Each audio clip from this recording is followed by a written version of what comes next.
Good afternoon, everyone. My name is Stephanie Griffin, and I am the Executive Director of ACMP. And I'm joined today by Susan Alexander, who is on ACMP's Board of Directors. She's our Secretary, and she's also the Chair of the Grants Committee.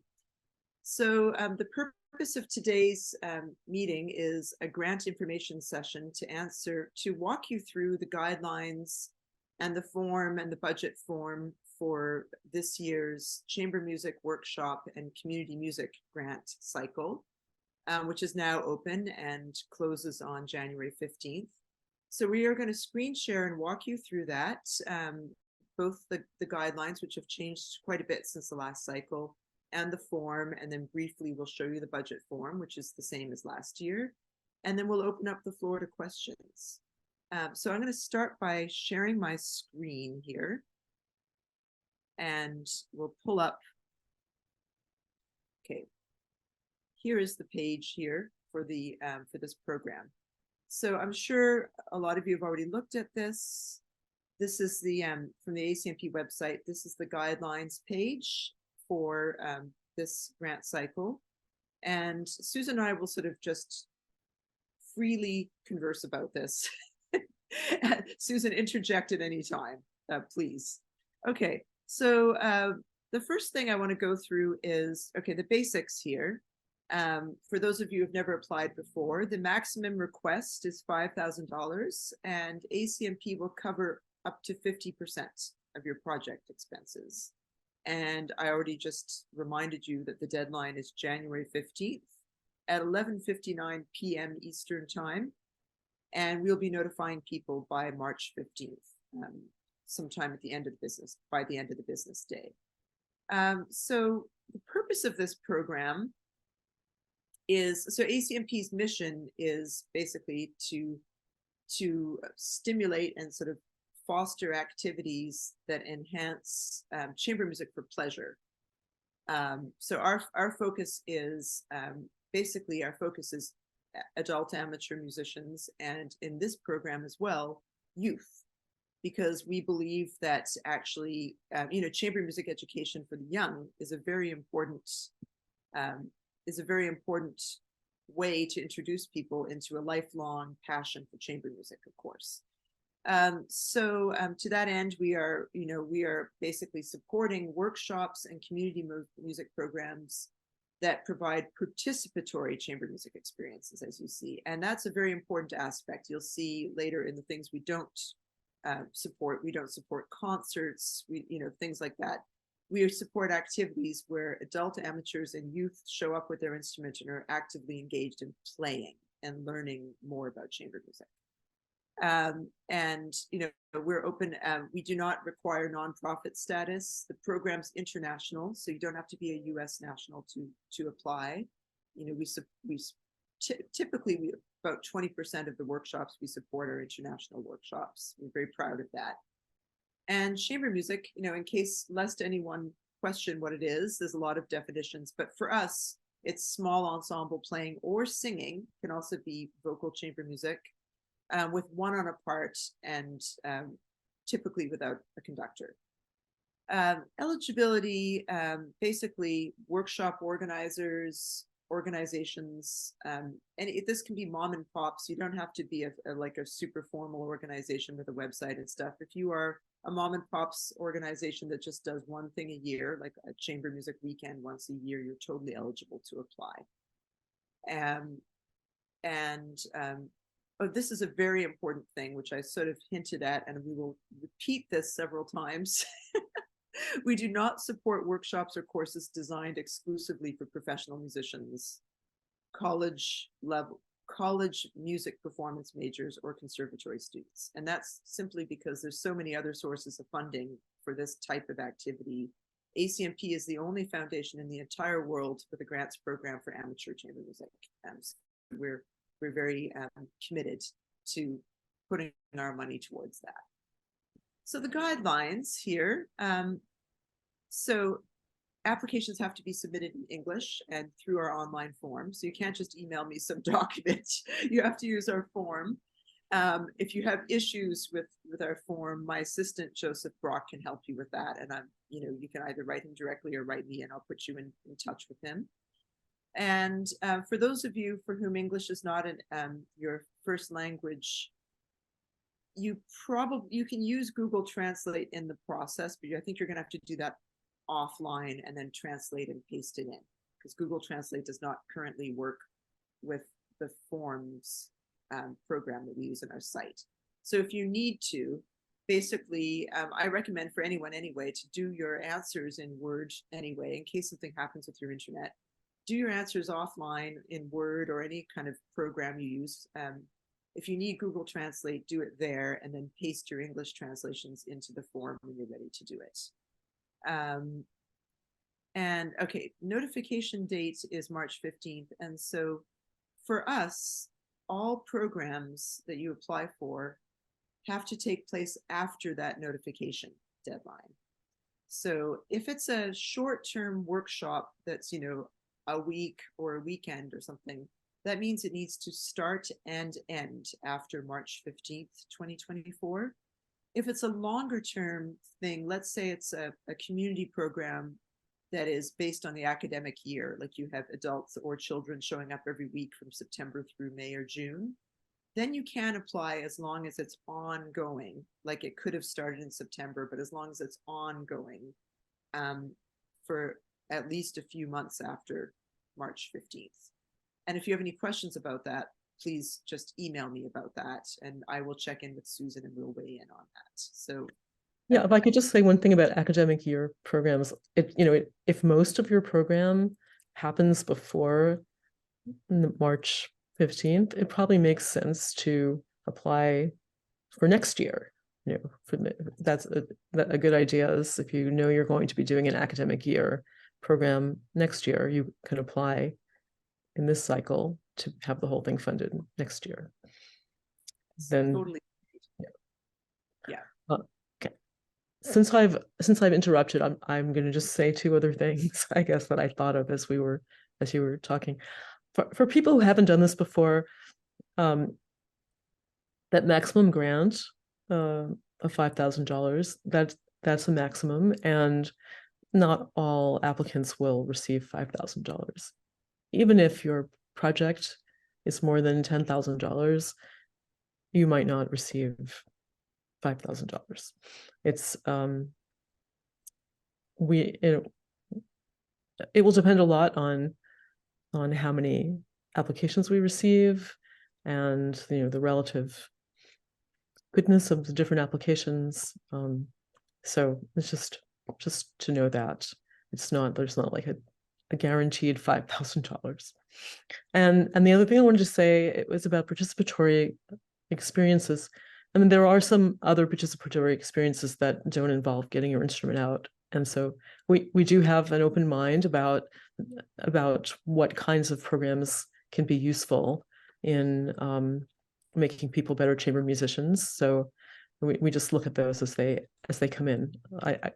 A lot of the programs are ones where people bring their instruments and play together, but there are some that are quite creative and don't necessarily involve that. So, okay, I'm finished interrupting. Excellent. Actually, thank you for bringing up those points, Susan. Most excellent. And actually, that gets us into this program categories thing. But let me make sure I didn't skip anything. Oh yes, good. That's our next topic, which Susan just kind of helped introduce. Something that's new in this year's guidelines is that we're asking you to tell us right at the top of the application what category your program falls in. And technically this is not new, because we, for ourselves, also we have been asking panelists to tell us this, but we're asking you to tell us this because one new thing, which is actually beneficial to everyone, us and you, is that after we receive all the applications, we're going to sort them according to category, so that our panelists are not comparing apples to oranges. So we're going to have one group of panelists looking at each type of category, which will in the end be more fair for everyone. So what are these program categories? I'm going to click on this link. This is the guide to the 6 program categories. Voila. Do you see it? Yes. So, and Susan, this is your baby, so if you want to talk about it or interrupt at any point, please do. The first one is what we call classic adult, young adult, or intergenerational workshops. And so these are the shorter duration workshops, single or multi-day events, could be a week, to which multiple chamber music groups or individuals travel to receive coachings. And it can be residential or it could be commuting. It can be, you don't have to have dorms and stuff. So that's, a short-term workshop specifically for either adults or mixing adults with youth. Then that's this one. The next category is longer duration adult, young adult, or intergenerational community program. So that's for the same type of population, same kind of age groups.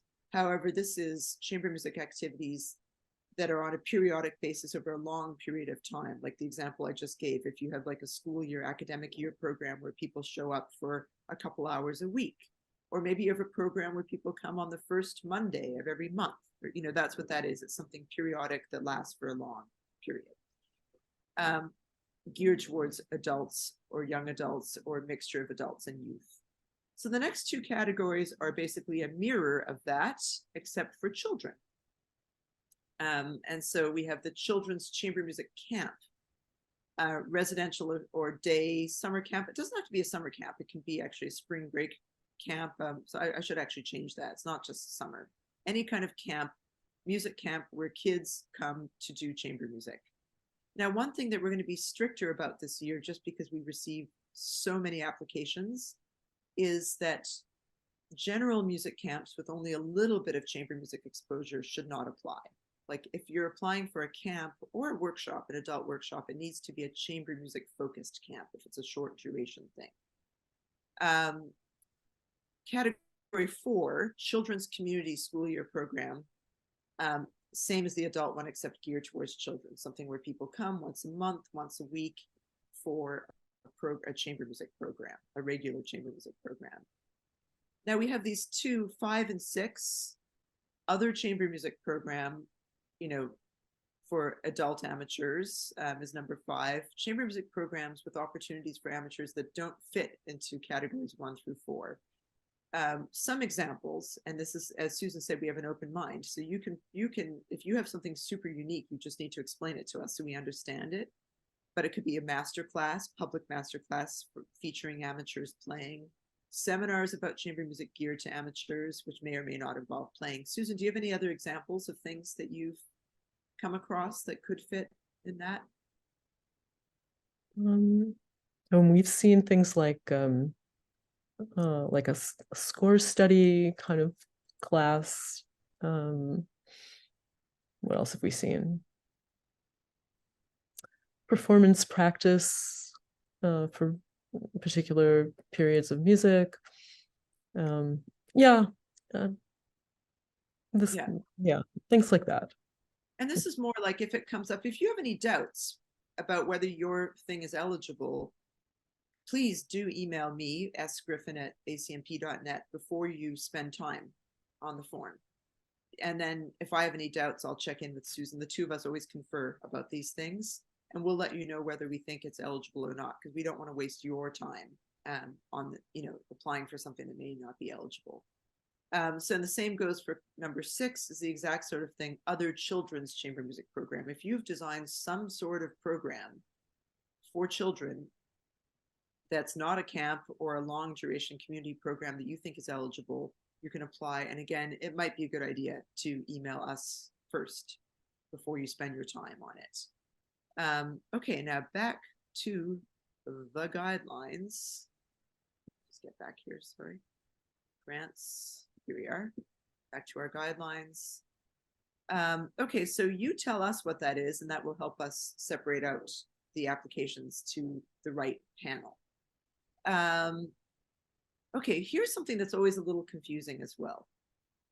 And it's always been confusing, but now I just want to explain it differently. Please submit one application form per program category. So again, this is helping us not have the panelists compare apples to oranges. So if you're producing 3 adult amateur workshops, for example, that are short-term workshops, classic workshop, category 1, you can apply for these all within the same application form. And that's what we want you to do, that actually, all in the same sort of form, if you're someone that organizes a few things of that same type. Similarly, if you have, more than one long range program for adults, same thing, that's chamber music.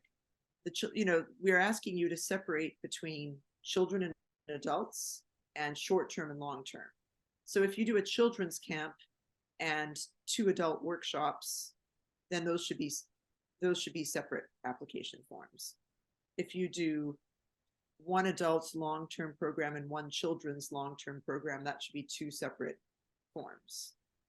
But, and we don't want more than 2 applications per applicant per grant cycle. So for some of you, if you're super, super active, you're going to have to pick and choose what you apply for in this. Is that clear, Susan? Did I explain that well?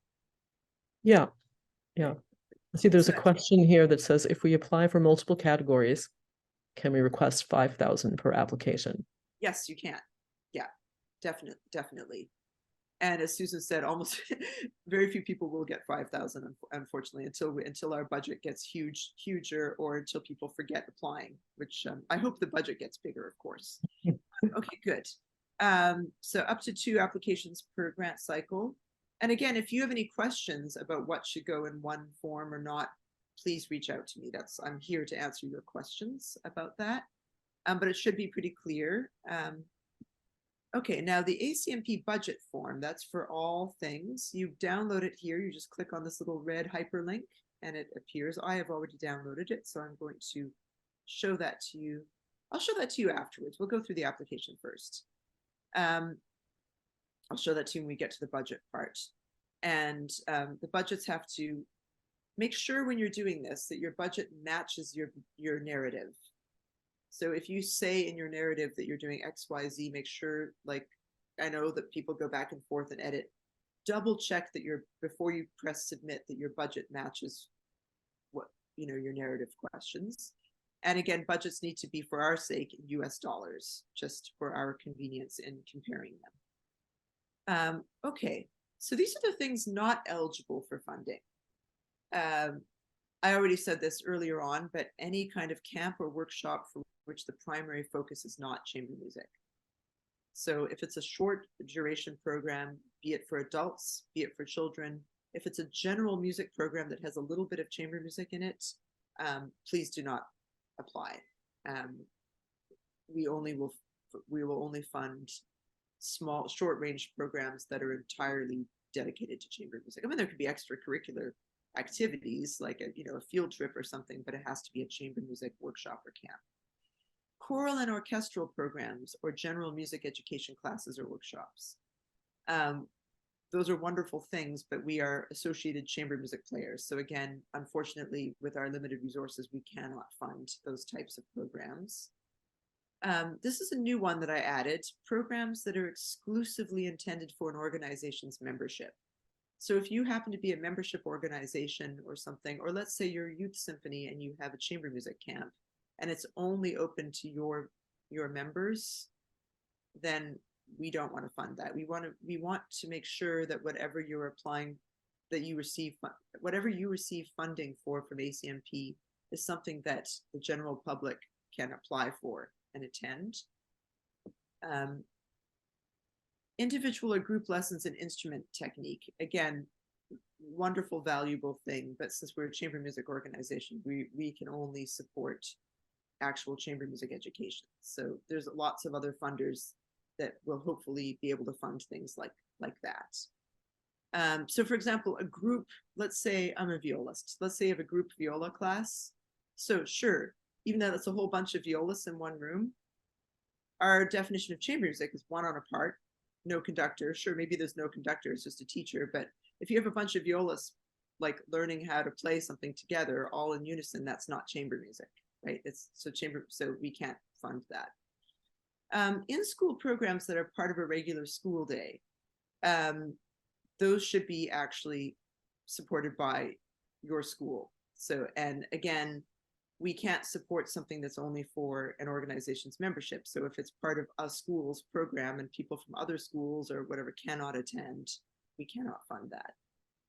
Concerts or activities intended for audience development. So we don't give money for concerts. We give money for educational events. It's wonderful. There can be concerts as part of your workshop. That's a wonderful thing, and you'll have lots of opportunities to explain all the wonderful extras people can experience. But if your thing is just a concert, please do not apply for funding. And audience development, like pre-concert talks and things like that. Lovely things, but don't fall under the requirements of this program. And this is a very important one that comes up a lot. I already mentioned professional track music training, i.e. for college music performance majors, conservatory students. We don't fund that, because our focus is chamber music for pleasure. Not that professionals don't enjoy playing, but our focus is amateur chamber music. So we cannot support that. Note that college level programs for non-music majors are eligible. And, we would love to support more of those types of activities. Okay, you can skip that since you're already here. Don't register for today. So this is new. I'm very happy that we managed to figure this out in our form program. In the past, there hasn't been a save and continue function. Now we have one. At the bottom of the application form, you have this little thing you can submit, or you can save and continue later. And when you press save and continue later, let me try it. You do this. It says here, please use the following link to return and complete this form from any computer, or actually any device. I should change that. You can do this on a phone if you really want to. That's the link. So if you choose to do this, I would copy this link for safety and put it somewhere, but also, and the link expires in 30 days. So you make sure you get back to it within 30 days. Enter your email address if you'd like to receive this by email. So I would do both. I would copy it, put it somewhere, and also email it, and then press send link. So that's a very nice feature that makes things easier for you. But I do recommend, as someone that's had a lot, I apply for grants myself. So for my own quartet, I've had a few disasters. Always a good idea to save your work offline as well, like work offline and copy and paste. So you don't lose. And if you spend a lot of time on a narrative, trust me, I've done this before. Something crashes, you lose it all. It's a very unhappy moment. So please do work offline if you can. Okay, so let's look at the actual form. Oops, let me go back. Where's the form? Oops, I have to do this again. Okay, back to the form, which is embedded in here. Okay, most of this is obvious. Name of your organization, contact info, we need that. Here we just discussed. Here you tell the panel what type of program you are. Okay, so your organization, this is just the general information we need. Basically your contact info, when your organization was founded, a link to your website. Notice this is not required. I already said if you're sort of a mom and pops organization that doesn't have a website yet, we don't require it. But if you do have a website, it's very helpful, because a lot of our panelists like to look at websites too and sort of cross-check to see what you're doing. Sometimes they want more information. So it's within your interest to include that if you have it. Total organization budget, that's your annual budget for your organization. So if you're just a mom and pop's workshop, that might be the same as your project budget. But if you're a larger organization, that will be a bigger figure than we just want to see the scope of what you have access to that might help us in our decisions. Okay, so program. Some of this is actually, we've got that. Let me just see what happens. So program, basically, okay. Name of your project. The Stephanie Griffin School of Viola Ensemble workshop or whatever. You name of the thing that you're applying for. If you are applying for multiple similar projects, put them all in. So I'm doing, my summer quartet workshop, my multiple viola jamboree, and my whatever. all your little workshops, whatever, or if you have, you know, as I said, if you have 2 long duration programs, just put the names of project or projects here. Website link or links with information about your projects. Again, not required, but if you have it, it's very helpful because our panelists do like to look at this. And again, if it's multiple programs, just help us out. It might be all on your general website, but give us a specific link for your program so they can look at it quickly. That's a very helpful thing for us. Total project duration. And there's the start date and end date. And again, a lot of confusion happens for people applying for multiple things. If you're applying for multiple events, then use the start date of the first event and the anticipated end date of the final event here. And the duration, I guess, you could actually, because this is just typing it in, I'll add something here. You could say project 1, 1 week, project 2, 1 weekend, or just 1 week, semicolon, 1 weekend. Just give me the duration of each one. Here, I will add a note. I just noticed there should be a note there about that. Total project budget, the budget for this project, if it's one project, that budget for that. If it's multiple projects, this should be the total of all the combined events. Like everything you're asking for funding from ACMP for, the whole budget is these 3 things or these 2 things combined. This is how much that budget is. And then, of course, your grant request, very important, keeping in mind that the maximum is 5,000 and that we will only cover up to 50% of project expenses. So this is very simple, the program location, in-person, virtual, or hybrid. If you click in-person or hybrid, let's do hybrid, it will also ask you for the address of your thing. If you say virtual, we know there is no address, so that doesn't show up. Magic. Okay. Participants, who are your participants? We'd like to know the age range. So just type that in. Is it like ages 6 to 12? Is it ages 6 to 100 or over? You know, if it's an intergenerational thing, just give us that. Number of participants you anticipate. And again, if it's more than one program, your combined number of participants that you anticipate. Here, this is to help us look at the scope of your program.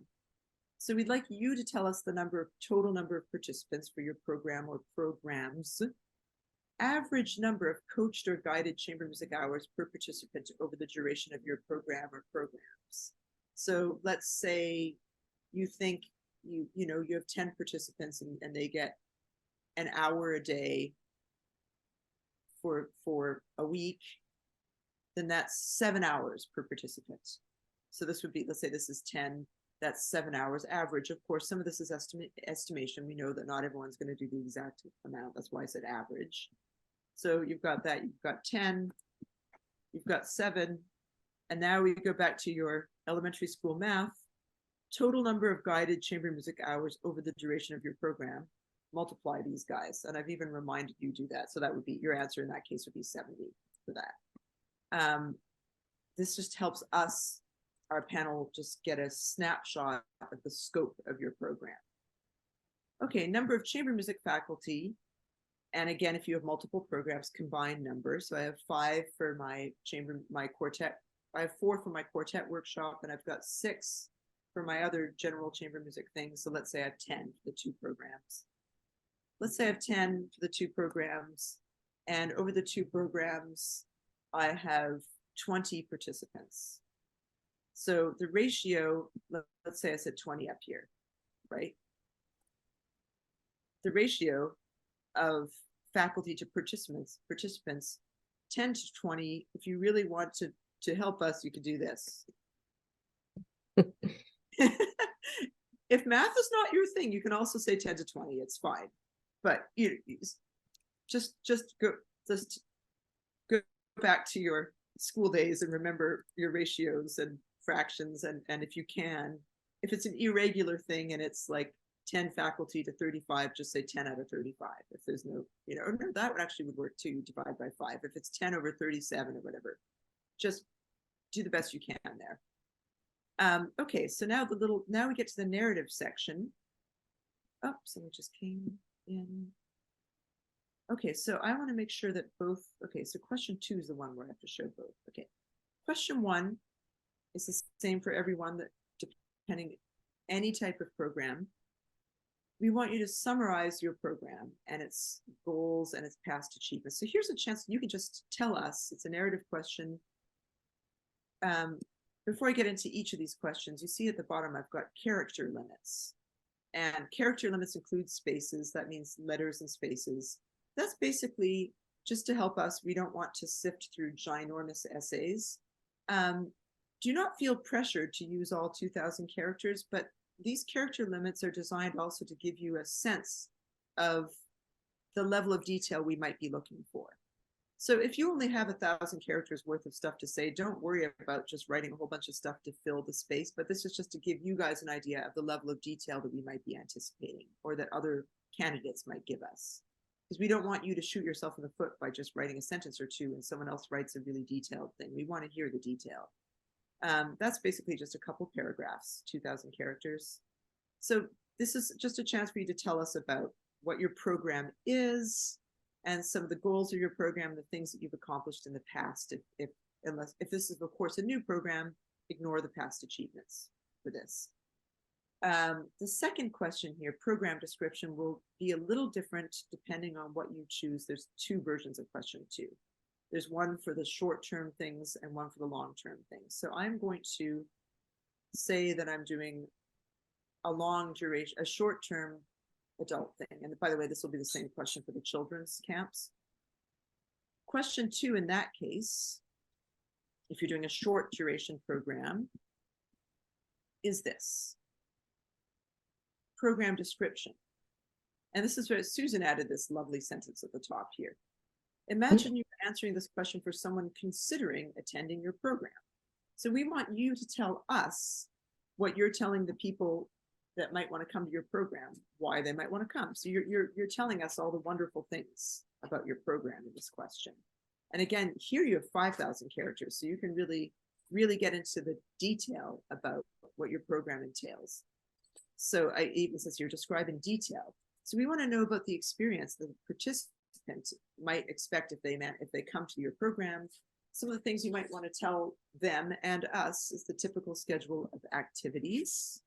You know, what are you going to be doing each day when you come to this short-term workshop or children's camp? The number of groups you might participate in. You know, some amateur adults might be looking for something very intense where they're playing with multiple groups. Some people might want something where they have one group and they like meet every day and it's a more intensive thing with one group. These are things you would tell them. We'd like you to tell us too. What other, in addition to, if there is chamber music coaching, for example, if there isn't chamber music coaching, you know, you can explain that. What other kinds of things there are? Are there master classes? Are there opportunities to perform at the end of the workshop? Are there informal sight reading sessions that you help facilitate, where there's no coach, but you just sort of help them find space and get together and play?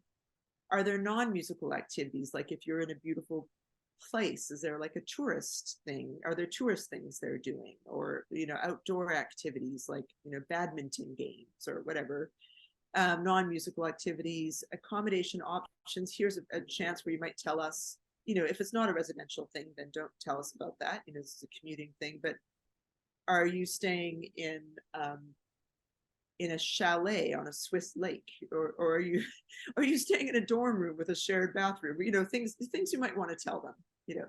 And then here also you can tell us freely anything that makes your program unique. So this is your chance to sell your program to us, basically. This is, to the panel, not to me, because I'm not on the panel. Although Susan is. So sell it to Susan. So question 2 is different if you're a longer duration program or for the other programs. This is a more general question 2. So if your category is a longer adult, longer children's program, or other type of program, it's a little less granular. And that's basically describe in detail the experience participants can expect. Again, still tell us what you would do to sell this program to people you're trying to get to come to your event. But this is different because it's not an intensive thing. We'd like to know how long they will meet, how often they will meet, how long, what kind of skills they'll learn, and what kind of playing and performance opportunities are attached to this program. And again, anything that makes your program unique. Okay, so moving, and I put 4,000 characters for that because you don't have to get at, you don't need to tell us your daily schedule and all that stuff. So it's a little less, it's, as I said, a little less granular, still detailed, but a little less granular. Faculty names and brief bios. This is just to give us an idea what type of people you're inviting to teach. We know that these things are subject to change, by the way. So if you're applying for next year's program and you don't know yet, you can include last year's program or people you intend to hire. We know these things might change.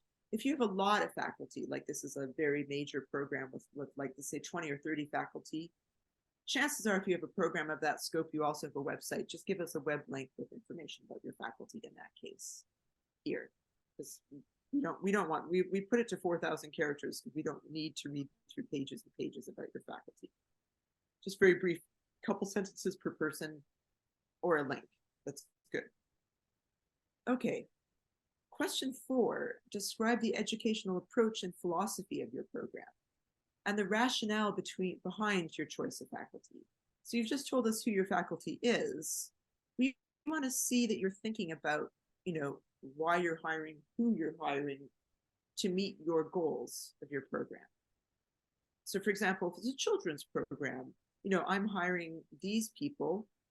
They may not be world famous chamber musicians, but they're like very qualified, Suzuki educators or people who've worked in ASTM and American String Teachers Association members or people that have taught in the school program and stuff. So tell us, we're dealing with children and we've chosen this type of people because they have expertise working with this level of players or, that kind of thing. And then also just educational approach and philosophy. What are the ideas like behind, what is your thinking behind the program you've designed? Susan, do you have anything to say about that? I know this was also a question that you kind of came up with. Have I explained that well enough, or is there? Yeah, and that we also want to understand how the faculty are used in your program. So if you're a classic workshop kind of program, how will they actually be interacting with the participants? That can vary very, very much from one program to another. The coaching, the way the coaching itself, if there is coaching, the way that happens can be very different. So just understanding how that's going to be. We have, for example, other coaches outside the group? Are they inside the group? Do you have the same coach for the whole time you're there? Or do you have different coaches? What are the coaches? Are they doing something special because they know that these are mostly amateur players? All of that kind of thing. So just understanding how the faculty relate to the program itself and what your thinking was when you put it together that way. Well said, Susan. Thank you. Right. So then, oh yes, and it says here in the bottom here, you can include information about the type of coaching. That's a very important thing to include. For example, if you're doing this kind of Marlboro style thing where the coach is playing within the group, here's a good chance to tell us. Or one-on-one style coaching, one-on-one coaching versus a masterclass format. This is a good place. And Susan already covered this, the nature of the interactions between the coaches and participants. Oh, this is important. If your program is one of those others and does not, for example, involve coaching, which the majority of the programs that apply for this do involve coaching, please describe your rationale for the type of program you're doing. This is a really good chance to flesh that out and why you think this program is a valuable use of ACMP funding. Our next question is, how do you plan to publicize your program and recruit new applicants? There's nothing new. We've always asked this question. What mechanisms are you using to find people to register for your class? Are you paying for advertising? Is it your email list, your website? Are there any listings that you do? By the way, one great answer to this question is putting your event in the ACMP events directory. We'd like to see that, and it's free. So that's another wonderful way to publicize your program, especially if it's an adult program, because children we don't have children as members. So if it's a children's program, that's not a great, you know, our events directory is not the greatest place for it. But if it is an adults, definitely include that. And if you need help registering that, my assistant Joseph Brock will help you with that. Okay, that's simple. Who is eligible for your program? And how do you select participants? So this is a new question. We just want to know who, you know, what your requirements are for participation. And when people apply, do you just accept everyone, for example, first come, first served basis? Some programs do that, or is it a competitive application process? And if it's a competitive application process, how do you make those decisions? What are the selection criteria? Okay, this question 7 is not a new one, and this is where you get to tell us how your program helps underserved geographic areas or communities, if it does. So, for example, a lot of this will have to do with these questions above, eligibility criteria and how you're reaching out to people. And also maybe in some cases where you are, like if you're in rural Iowa and there's no other chamber music program around and you are providing the one community education program for children, for example, this is a place to tell us. Or if you have, let's say you have a lot of scholarships or something and you're making this available to underserved communities that may not have the money to participate in chamber music programs. That's another example of something. Or you're in a country like Guinea, for example. I see you, Sylvia, where there's not much opportunity. That's a great place to tell us, you know, what's not available in the area where your program is and what your program, what gaps do your programs fill? Is there anything else you would say about that, Susan? I guess also it could be a musical niche that there's not there's not a lot out there for, that could also be considered to be underserved. Yeah. Oh, and another thing, by the way, when so this is you know, question 7 is basically our EDI, equity, diversity, inclusion question. But for ACMP, we also include playing level in that. So if you have a special program that's geared entirely towards adult beginners, it's very, you know, adult beginners, it's very difficult to find the right repertoire and to find chamber music opportunities for adult beginners, especially if they play the piano, where the repertoire is very, very difficult. Here's a chance to tell us that, because there's not enough, you know, that's another factor. You know, you're providing a service for that community that's not, you know, properly served by a lot of programs. Okay, so moving right along here. This is related to your program philosophy, but now we want to see, what do you anticipate will be the long-term impact of your program on the participants and the community and the field of chamber music in general? And how is your program aligned with ACMP's mission, stimulating, expanding the playing of chamber music for pleasure? So based on, you know, your program educational philosophy and the implementation that you've already told us about, and you've given us that detailed description of what goes on during your program, just tell us what you hope and imagine will be the long-term impact of what you're doing. And also, if you have some history, you can tell us how the kind of impact you have had in those respects. That's true, and feel free to give us examples. Like if you want to say, you know, that we had this, you know, we had this person that did this 5 years ago and this happened to them as a result. Give us specific examples if you happen to have any success stories. You have a children's program, and then, you know, you tell us the wonderful things that have happened to your past participants.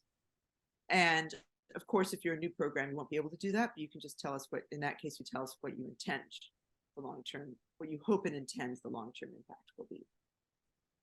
Okay, so here's a new question. We just want to know some of the nitty-gritty for your participants. What is it going to cost for your participants to come to your event? And of course, the budget form, you will say some of this, but we just want to see it written out, like this is an adult amateur workshop. It's going to cost $6,000 for 2 days. We just want to know that. Or this is something that's accessible to very low income people. It's a 2-day workshop. It's only $400, or it costs $6,000, but we do a lot of scholarships. So let's say you have a very expensive program. No problem with that. We have no problem supporting expensive programs. We want to support wonderful programs that support our mission of chamber music for pleasure. So if it's a very expensive sort of Rolls-Royce program, this does not mean you can't apply. We just want to know. Follow-up question, do you offer scholarships to participants? If you say no, there's no further question. If you say yes, there's these little pop-ups. How many scholarships do you plan to give? And what's your total budget in US dollars for scholarships? And this is on the budget form as well, but we just want to see it here for our convenience. And if you do give scholarships, here's something new. Again, we want to just know what are your criteria for selecting scholarship recipients. Is it a competitive process? Is it merit-based? Is it need-based? Is it first come, first serve? We just want to know how. Brief question, just tell us how you make those choices or plan to make those choices. Okay, we're getting close to the end here. If you receive a grant from ACMP, we want to know how you plan to use the funding. And this is an important one. What are your contingency plans if you do not receive the full request amount? Because as Susan said, sadly, most people don't receive the full request amount. We're working on that, but most people don't. As with most grants, we're not unique in that. But we want to know, for example, if you apply for $5,000 and we're only able to give you $1,500 or something, will you still be able to give the program? And what are the because your budget that you're providing us is based upon you receiving that full amount. But what are you going to do if you don't? And how are you going to make that happen? For some of you, it might be, we'll still do it, but it'll be a slightly smaller scope. For some of you, it'll be, oh, we're going to increase the cost to participants, or we will reduce scholarships. We won't offer, whatever. Just let us know. We just want to see your fiscal planning at work, so we know that this is like a solvent activity that you will be able to do with whatever we're able to provide. Now, the final narrative question, number 12. Our goal is to build a robust and enthusiastic community of members and organizational partners through this grants program. So we really want to know, how do you plan to acknowledge ACMP for its support? And if awarded, how will you encourage membership among your participants and or alumni? And I should actually add your adult participants, because we don't have members under 18. So if this is a children's program, we just want you to acknowledge us so that they know that we've supported it. In that case, it's too early, but we hope they will go every year to a children's program and remember ACMP, and when they're adults, they'll join ACMP. And by the way, when they go to the reunions, exactly, and they're all grown up, then you they will join then. Personal story about this. A friend of mine from my life as a professional musician, he's an amateur musician that plays multiple instruments. When I told him back in 2020 that I got this job, ACMP, I got a scholarship from them for a children's program. We apparently used to give direct scholarships, which we don't anymore. So that made me very happy to hear that he remembered ACMP from when he was a little kid. He got money to go to a children's chamber music camp. And by the way, this guy is a very active musician to this day. So there's another example for your long-term impact question, if that was your chamber music camp. Good. So now these little details here at the bottom, we want to know if your program is a brand new initiative. Just because we love brand new initiatives, if it's not, no big deal. We just want to know. Is this your first application for funding for this or these programs from ACMP? And if the answer is yes, the answer is yes. If it's no, oh, this will show up. These have already showed up. Okay, has your organization received funding in the past year? So let's say I say yes. If so, how much funding did you receive in our last grant cycle for this program?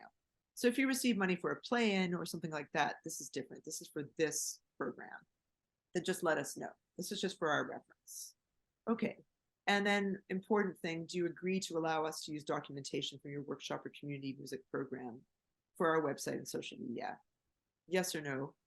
If the answer is no for legal reasons, that's fine. It won't impact your ability to get this grant. We prefer you say yes, of course, but if you say no, that's fine. But we need to know, because the last question is, if you received funding in the past, there's this final report question. And so I'll show you the final report question before I show you the budget form, just because it's a different thing. So if you have received funding in the past year, we used to do something where right now we pay the grants up front. That's something that we've been doing now for the last 3 years. We used to require a final report and then send out the funding. What we do is we trust you, honor system, we send you the money. If your program doesn't happen, then we expect you to reach out to us and return the money, or ask us for permission to use it in the next cycle or whatever. That'll be a case-by-case basis. But we want to see if you received funding in the last cycle, here's where you write your final report. So write a few paragraphs, a couple paragraphs about what happened and how you used the money, and share some stories and the impact of our funding. And we would also like optional supporting documents. We'd like you to upload. Ooh, I've got to fix this. This is supposed to be an upload question. Whoops. Okay, I have to fix this. I'm glad I saw this. You know how many times I've seen this, but this is an upload question. You upload programs, you upload pictures, anything you have from the past cycle. And if you've given us permission to use this, some of these things might end up on our website, on our grants page, in our social media, And by the way, feel free to email us too. If you've had a very exciting workshop, people email me and say, hey, I love making blog posts about your workshops, but here's a place where we're collecting it. And when we get off this call, I'm going to fix that. Oops. Okay, good. And that's it. We just want to know you're not a robot, and then you press submit or save and continue later. So the last thing I want to share before we open the floor to questions is this little budget document, which has not changed. It's very simple. So income, earned income is again, concert admission should not be on there. But anyway, I guess it is. Actually, it is, because let's say you have a workshop, you have a concert that people outside the workshop go to, then that would be it.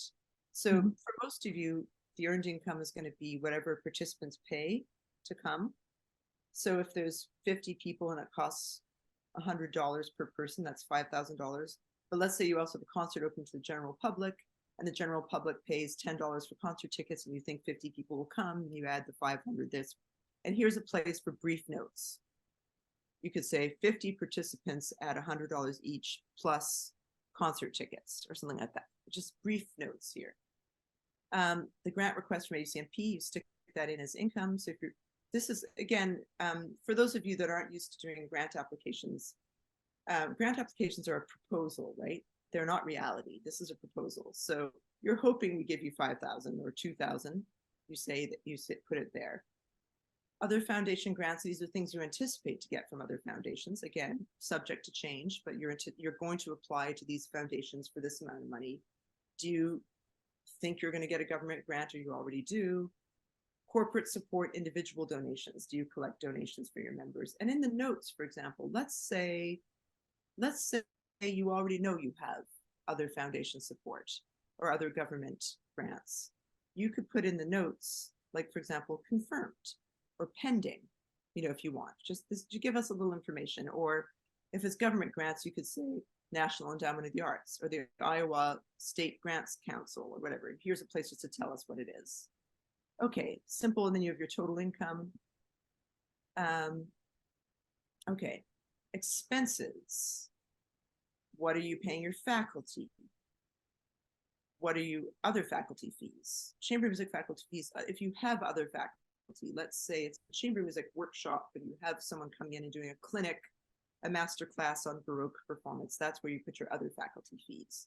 Or someone doing a jazz workshop, some extracurricular things. So the chamber music faculty and your other faculty, if applicable, a lot of you will put 0 there because you don't have it.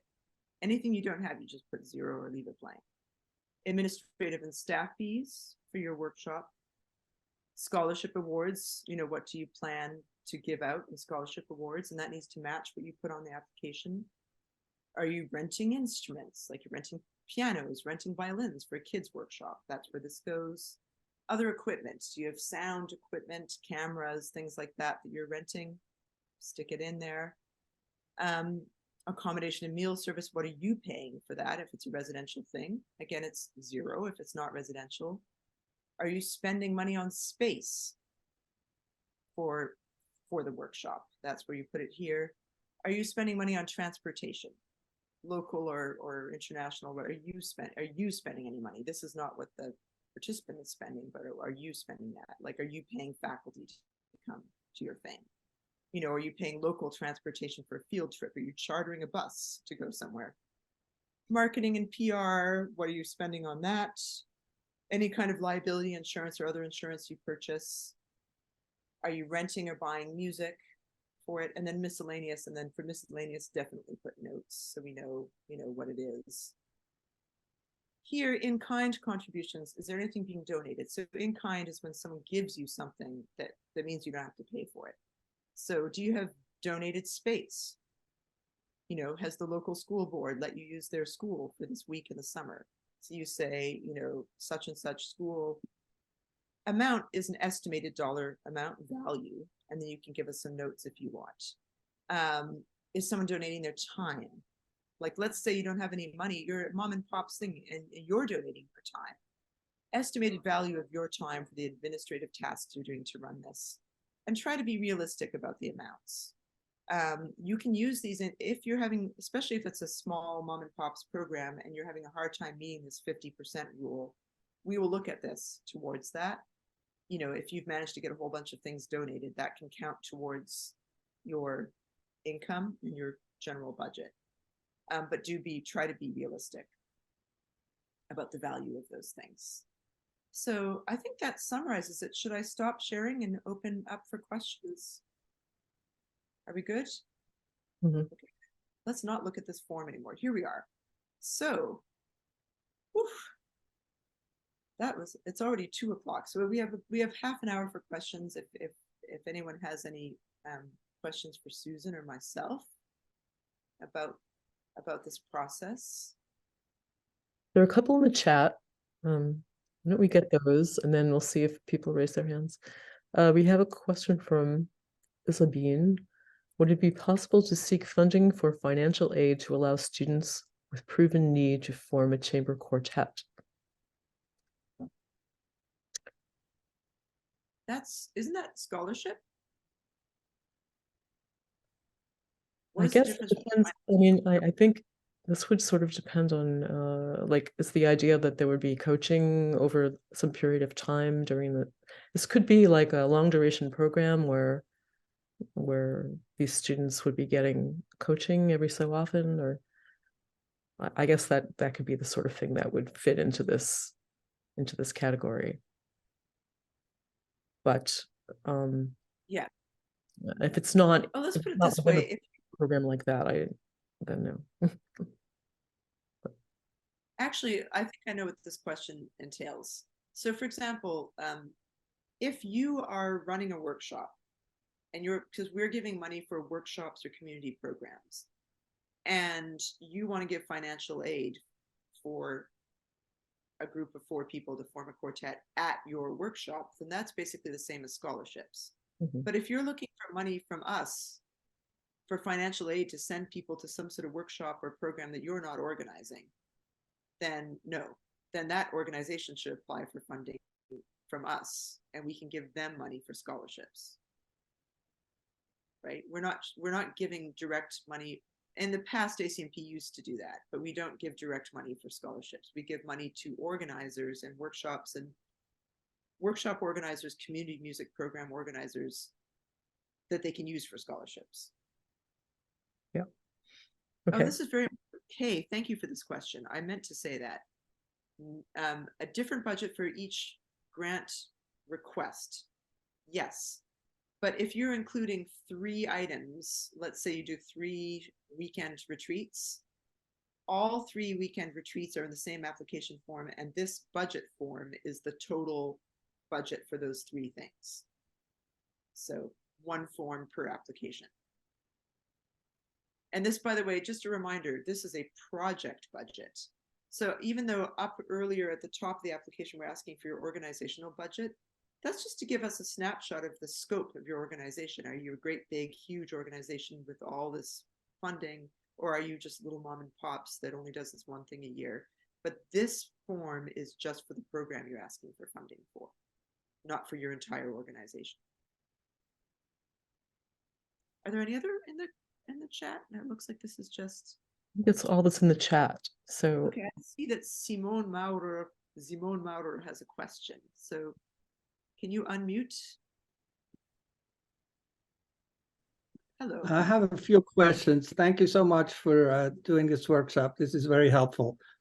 We still don't have a website that is specifically for our summer camp. We're a studio, basically, me and my wife in the countryside of Pennsylvania.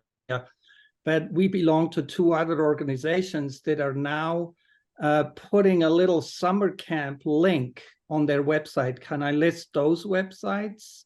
Yes. Yes, I would say if you don't have your own site, but someone else has put information about your program on the site, that's very helpful. Don't you think, Susan? Mm-hmm. Yeah. Basically, if you have any web links that give information for like supplemental information about your program or something we can look to kind of corroborate what you've said in your application, that would be very helpful. Okay. To get on the events directory of ACMP, is there a deadline for that? My camp is going to be in June. When do you need information by? It's basically you just go to our website and you check. You basically just click on add an event, and if you're a new event organizer, you have to fill out information about you and we have to approve your first event, which will happen in a few days. And then we put it up and we give you, and by the way, we then give you permission to edit your event at any time. So you can, if you already have events happening, you can put it up right now. And if it changes, like the dates change or the place changes or something changes, then at any point you can edit it yourself. Okay. Yeah. My last question is, in the last year, I applied for 2 events, an introductory camp for chamber music, and then our regular 1-week thing that I've been doing for several years. And as it turned out, I didn't have enough applicants for the introductory thing. I just had a few and we combined everything. How do I now do that in the final report? How do you want me to represent that?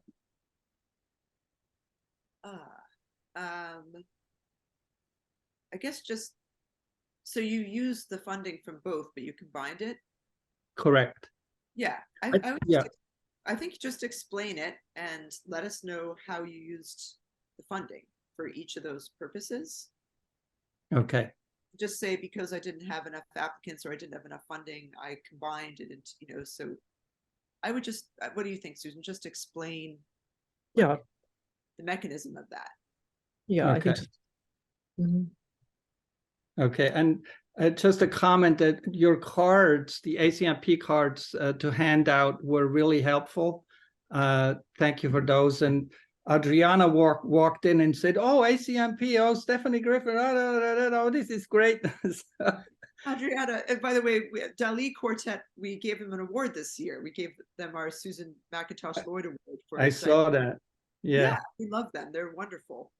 Wonderful. Yeah, Adriana was teaching, and we were very glad to have her. So that was that's so cool. Wonderful thing. Yeah, it's a small world. Yeah. So thank you so much. Yeah. Yes. Okay. So I'm going to. Well, since you brought up the cards, I'll just say that if you receive a grant, then we will ask you to give us an address so that we can send you cards, and this is part of that. How will your program help ACMP to grow? So it's a small thing.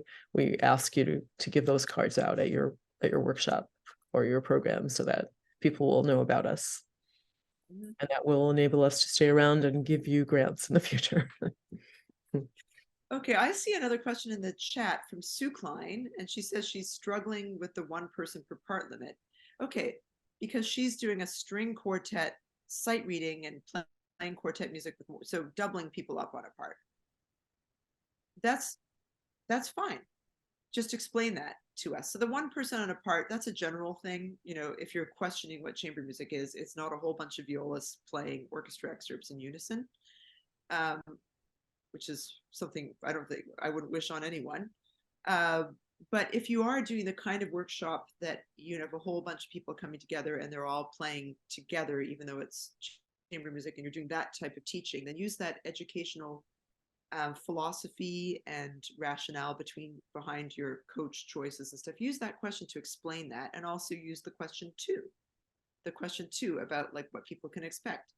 Here you can expect, and this could be something a lot of people would want because they're shy about playing by themselves. This is an en masse thing where we just have a whole bunch of people playing quartets together and we sort of work with them on the part. That's totally cool. You just use those narrative questions to explain it, I would say. Yep. We have a question from Elizabeth Morrison and her cat. Yes, thank you. She's here. She's ready to ask. Yeah, thank you so much again for the presentation. That was very helpful. And also thank you, ACMP. You've supported CMNC, Chamber Musicians of Northern California, for 30 years, I think, and including last year. So thank you so much. I think you answered my question, but I just want to double check, because we're going to be applying for 3 workshops in a year, and we absolutely will not know how many faculty we're going to hire because we won't do it till we know how many people are coming. So I just explained that, right? I mean, yeah, help me with that. Yeah, because we understand, I especially understand because I still actively apply for grants for my quartet. It's a proposal, final thing. So let's say your intent is to have 50 participants and 5 faculty, whatever. We know you may not get the 50 participants and you may not get the 5 faculty. And again, that explanation could go in your contingency plan question. If I don't receive full funding, if I don't receive the full funding, I'm going to accept fewer applicants and hire fewer faculty. That's like one thing a fiscally responsible person might do. You reduce the scope. So yes, of course. So anything, there's, I'm not going to use the word fiction, but there's an element of any grant application is there's an element of wishful thinking involved. So you tell us in the application what you hope and plan to do, and we understand that everything's subject to change, especially if you're applying a full year in advance.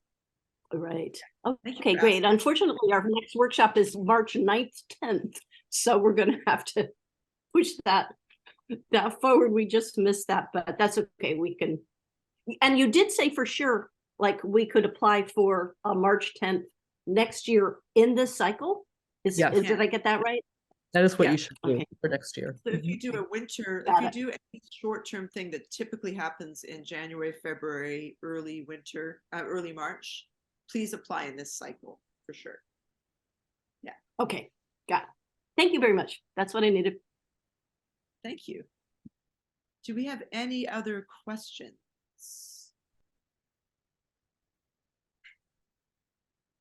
It looks like radio silence here.